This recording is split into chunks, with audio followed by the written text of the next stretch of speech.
짐 콜린스와 제리 포라스라고 하는 사람이 쓴 성공하는 기업들의 8가지 습관이라고 하는 책이 있습니다. 이 책하고 매우 비슷한 책 제목도 하나 있죠. 성공하는 사람들의 7가지 습관이라고 하는, 개인적으로 우리 개인에게 적용되는 그런 책이 있는가 하면 이 책은 성공하는 기업들의 8가지 습관이라고 하는 그런 책입니다. 이 책의 독특한 기여 중 한 가지는, 성공하는 기업의 배후에는 반드시 뛰어난 카리스마적 리더가 존재한다는 생각이 단지 신화일 뿐이었음을 지적하고 있다는 것입니다. 저자는 그의 연구를 통해서 세계 유수의 기업들 가운데 놀랍게도 전혀 뛰어난 리더가 아니면서도 대단한 기업들을 이끌어간 사람들이 적지 않게 많이 있음을 발견합니다. 그러면서 책을 써내는 것입니다. 우리의 생각에는 큰 기업을 이룬 사람들은 대단한 리더십을 가지고 있어서 그들의 리더십 때문에 기업이 된 줄 아는데, 그렇지 않은 일들이 많다고 하는 얘기를 이 책은 이야기하는 것입니다. 저는 이 저자의 이런 이야기를 신앙의 세계에도 적용해 볼 수 있다고 생각합니다. 하나님의 나라를 위해서 소중하게 쓰임받는 사람들이 많이 있지만 그들 중에 반드시 뛰어난 리더의 소양을 가진 사람들만 있지 않다는 거지요. 오늘 우리가 보고 있는 히브리서 11장, 계속 히브리서 11장 말씀을 보아하고 있는데요, 이 11장은 우리 신앙의 선배들의 믿음을 정리하고 있는 말씀입니다. 그래서 11장 말씀 시작할 때 함께 나눴던, 확인했던 얘기는, 믿음장 11장은, 히브리서 11장은 믿음의 명예의 전당에 오른 사람들 이야기이다, 뭐 이런 표현도 썼었습니다.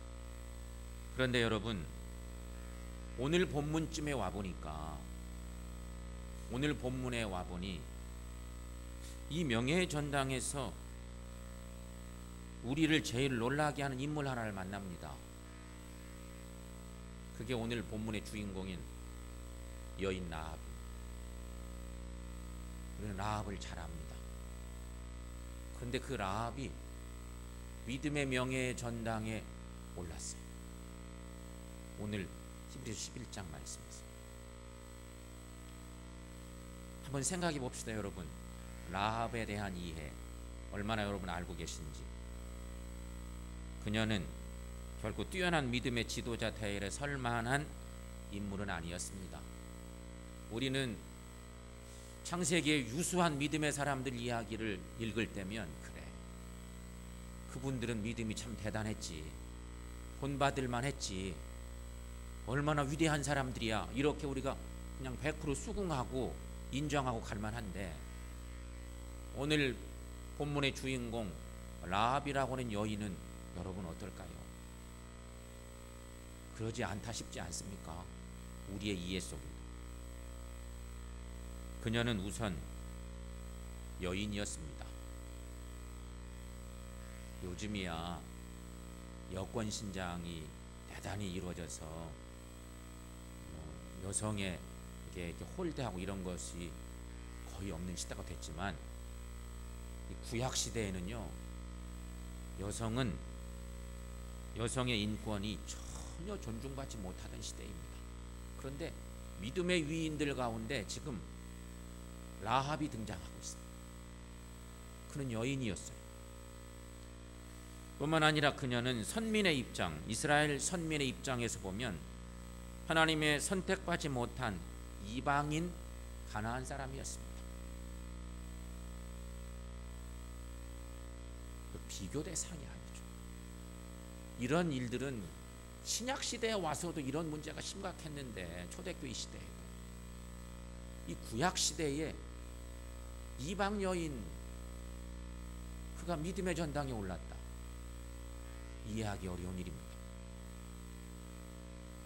게다가 그녀는 여러분 기생이었습니다. 출신이, 그의 직업이 기생이에요. 그런데 이런 여인이 믿음의 명예의 전당에 들어갔다는 것이죠. 무엇 때문일까요? 무엇 때문에 이 명예의 전당에 오를 수 있었을까요? 답은 딱 한 가지, 그녀의 믿음 때문이었습니다. 믿음 때문. 그렇다면 여러분 궁금하지 않습니까? 출신도 형편없고 사람들에게 손가락질을 받던 여인인데 그 여인이 믿음이 얼마나 대단했길래 믿음의 명예의 전당에 당당히 올라갈 수 있었을까? 여러분 도대체 그녀의 믿음은 어떤 믿음이었을까요? 오늘 본문은 딱 한 구절 말씀인데 이 말씀을 토대로 구약의 여호수아서 말씀으로 넘어가 보면 이 여인에 대한 이야기들이 많이 기록되어 있습니다. 거기서 우리는 이 여인이 어떤 믿음을 소유했는지를 확인해 볼 수 있죠. 첫째는 고백이 있는 믿음을 소유한 여인이었다는 것입니다. 여러분 어떤 사람이 믿음이 있음을 객관적으로 알 수 있는 방법이 뭘까요?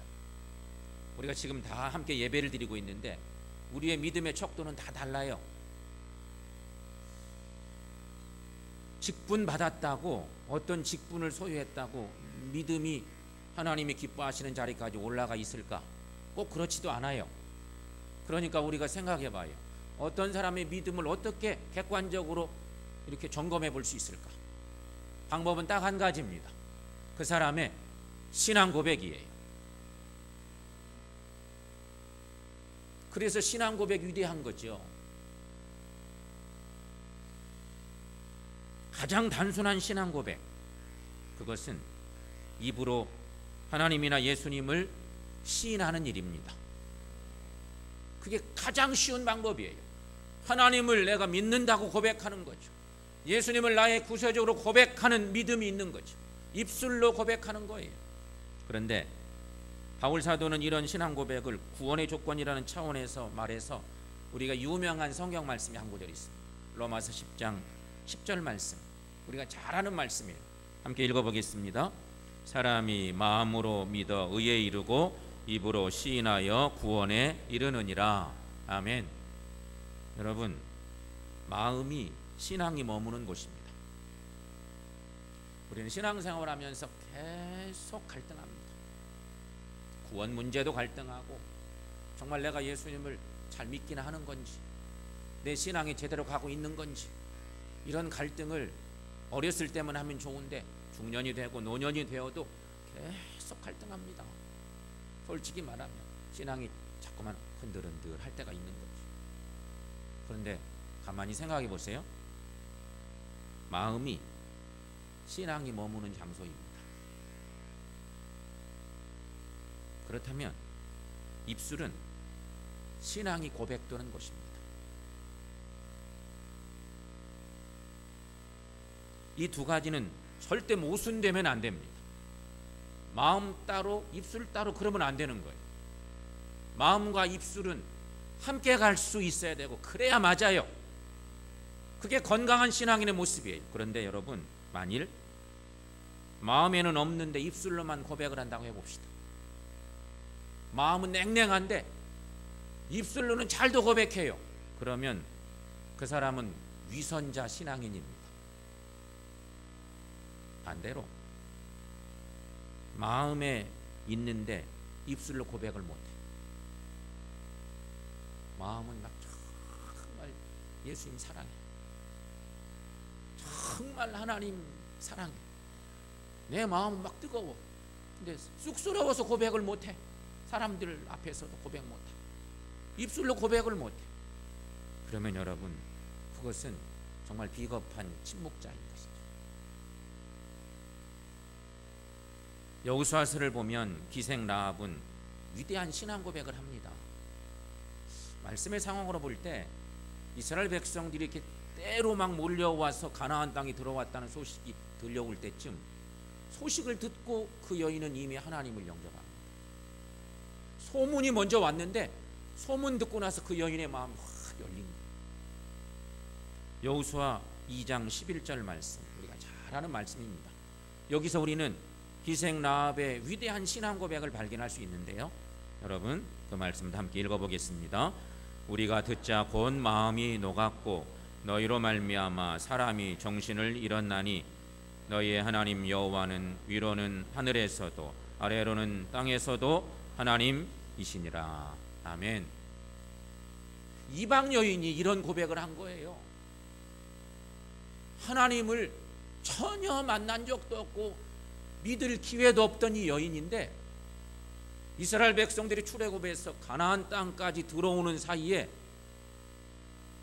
이미 하나님의 백성들 때문에 하나님의 소문도, 하나님의 살아계심도, 하나님의 역사도 막 함께 소문이 막 전달이 된 거죠.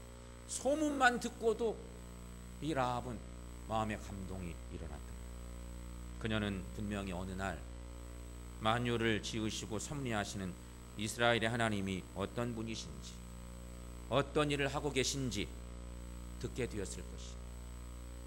홍해도 건너왔댄다. 그 이스라엘 백성들이, 하나님을 믿는 이스라엘 백성들, 요단강도 최근에 건너왔대. 뭐 이런 소식들을 다 듣지 않았겠습니까? 그래서 그녀는 이렇게 놀라운 고백을 온 마음으로 믿고 고백할 수 있었습니다.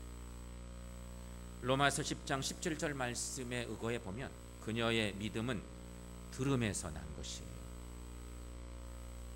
놀랍지 않습니까, 여러분?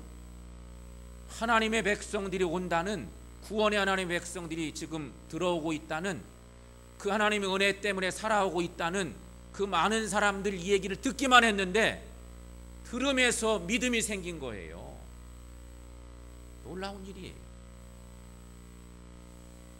그녀의 들음이 믿음을 갖게 했고 결국 그녀의 확신은 마침내 하나님이 하실 일을 알고 있다고 고백하는 차원에 도달한 거죠.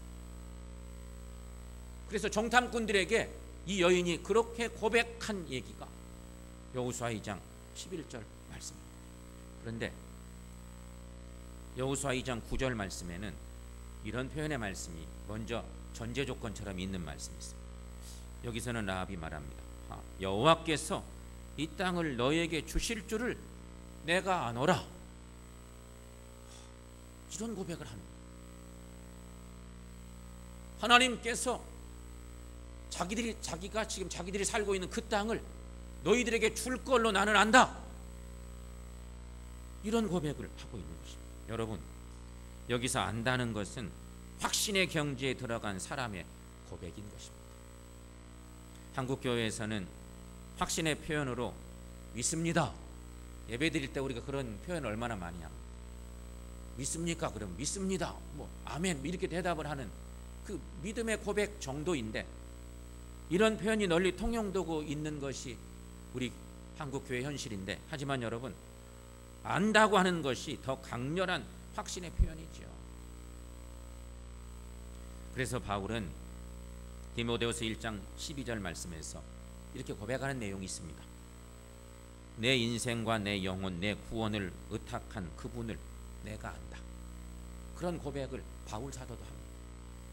여러분, 디모데후서 1장 12절 말씀인데 거기 보면 내가 이 고난을 받되 부끄러워하지 아니함은 내가 믿는 자를 내가 알고, 내가 믿는 그분을 내가 알고, 또한 내가 의탁한 것을 그날까지 그가 능히 지키실 줄을 확신함이라.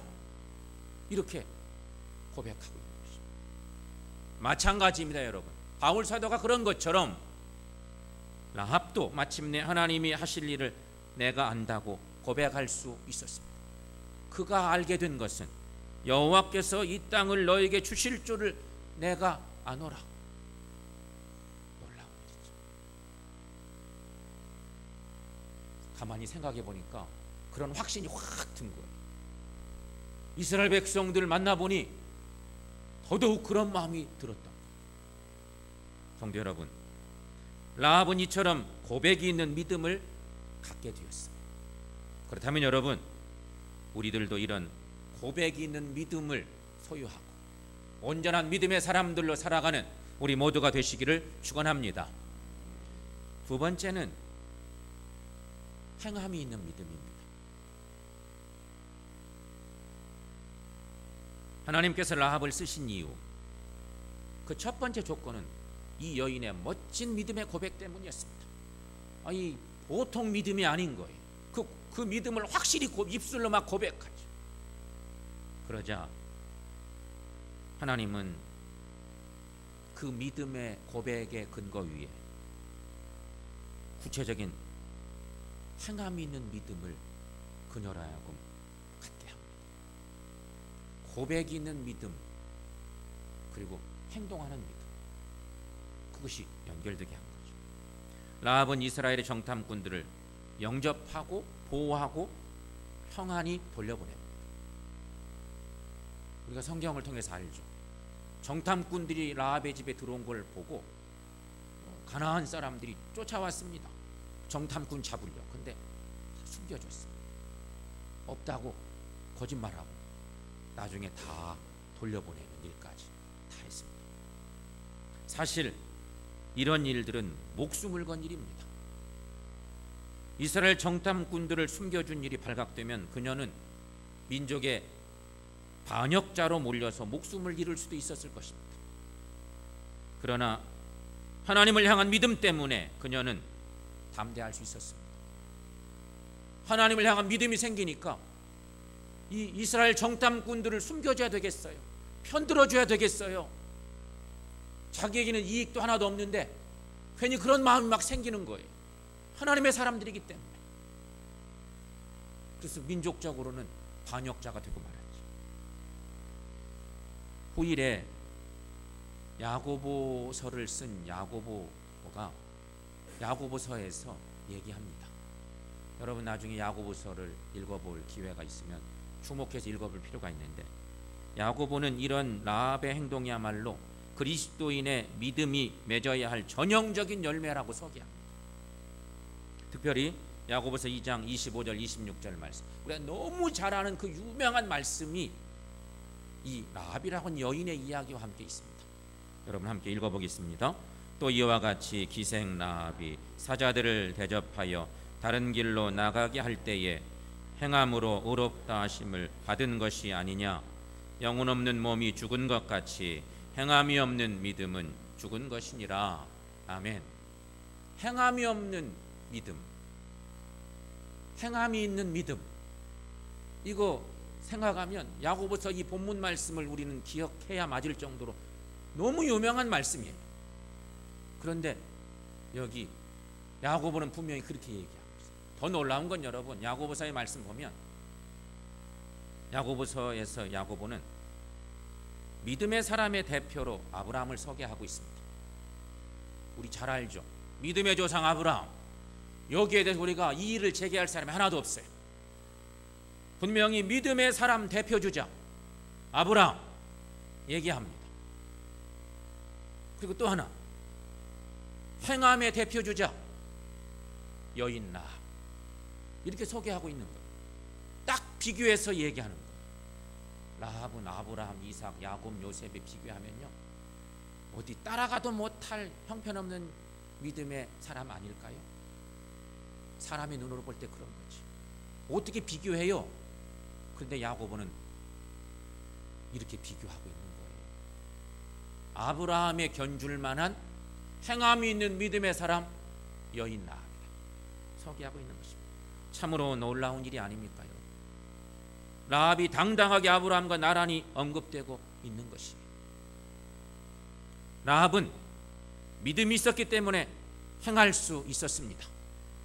믿음이 있었기에 용기 있는 결단을 내릴 수 있었습니다.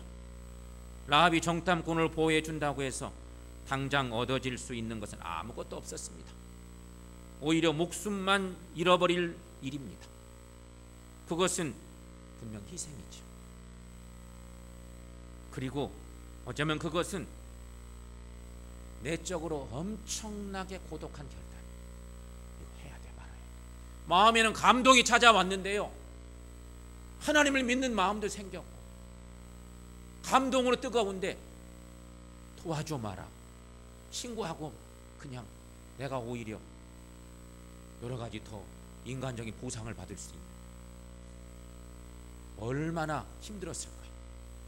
엄청난 결단의 시간들이, 고독한 결단의 시간들이 있었을 것입니다.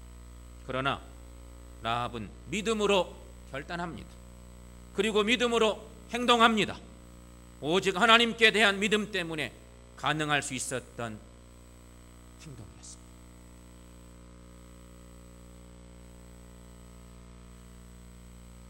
옛날 성경에 있는 얘기니까 뭐 그럴 거지 싶지만, 여러분, 내가 만약 라합의 자리에 있었다면 우리가 어떻게 했을 것 같습니다. 우리는 타협하기도 좋아하는데 적당하게 넘기고 말고 싶은 일들도 얼마나 많은데, 우리 같으면 어땠을까?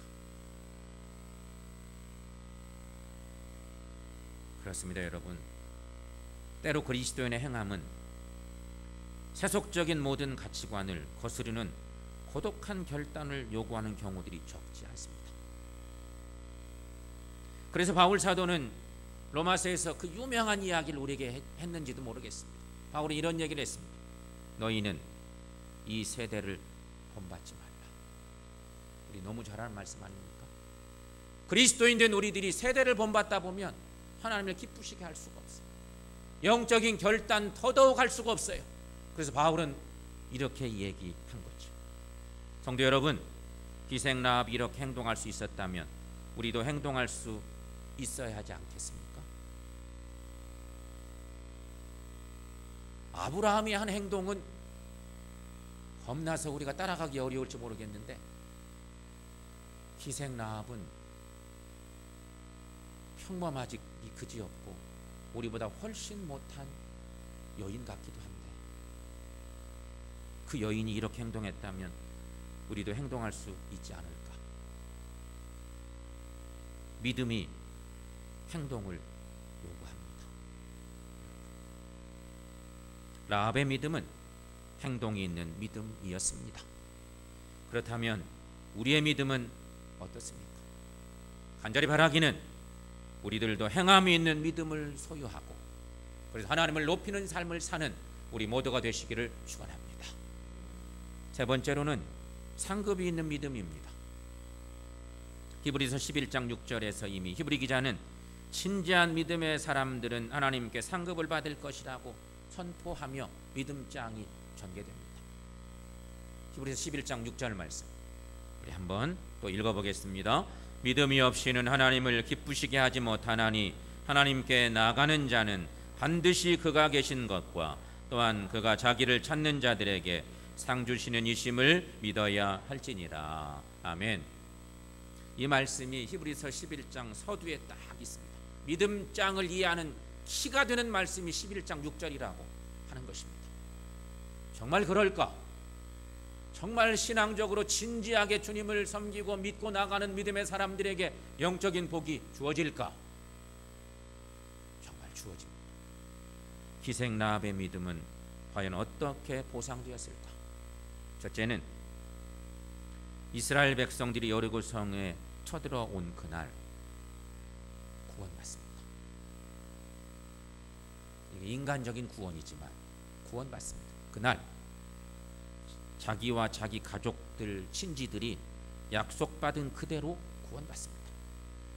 여호수아 6장 22절 23절 말씀에 보면 이런 말씀이 있습니다. 여호수아가 그 땅을 정탐한 두 사람에게 이르되 그 기생의 집에 들어가서 너희가 그 여인에게 맹세한 대로 그와 그에게 속한 모든 것을 이끌어내라 하며, 정탐한 젊은이들이 들어가서 라합과 그의 부모와 그의 형제와 그에게 속한 모든 것을 이끌어내고 또 그의 친족도 다 이끌어내어 그들을 이스라엘 진영 밖에 두고.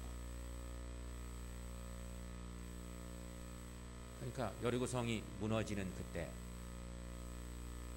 이스라엘 백성들이 다 그 진영을 이제 침투에 들어가고 막 이런 일이 있을 때 다 그들을 구원시켜내는 그런 일들이 이루게 했다는 것입니다. 그런가 하면 오늘 본문 말씀의 증거는 이렇게 짤막하게 이런 얘기를 합니다. 순종하지 아니한 자와 함께 멸망하지 아니하였다. 라합의 가정이 구원받는데 라합이라고 하는 여인이 순종함으로 말미암아서 순종하지 아니하는 자들과 함께 멸망하지 않았다. 오늘 성경의 증거인 것입니다. 이것이 육적인 구원의 은혜인 것이죠. 1차적으로는. 그런데 우리가 아는 대로 기생 라합의 믿음에 대한 하나님의 상급은 여기서 끝나지 않습니다. 이것도 귀한데 여기서 끝나지 않습니다. 마태복음은 예수님의 족보로 시작됩니다. 마태복음 1장에 우리가 잘 알죠. 예수님의 족보 이야기. 예수님의 족보 중에 마지막 대목쯤에 이르면 이런 말씀이 있습니다. 중간 말씀이죠. 마태복음 1장 5절 6절 말씀 거기 한번 거기 읽어보겠습니다. 살몬은 라합에게서 보아스를 낳고 보아스는 루sek에서 오벳을 낳고 오벳은 이새를 낳고 이새는 다윗 왕을 낳으니라. 아멘. 너무 잘 아는 성경의 본문 이야기인데 여기 보니까 라합이 받은 축복, 그 축복은 예수님의 족보에 들어가는 후세주의 조상이 되는 복을 받습니다.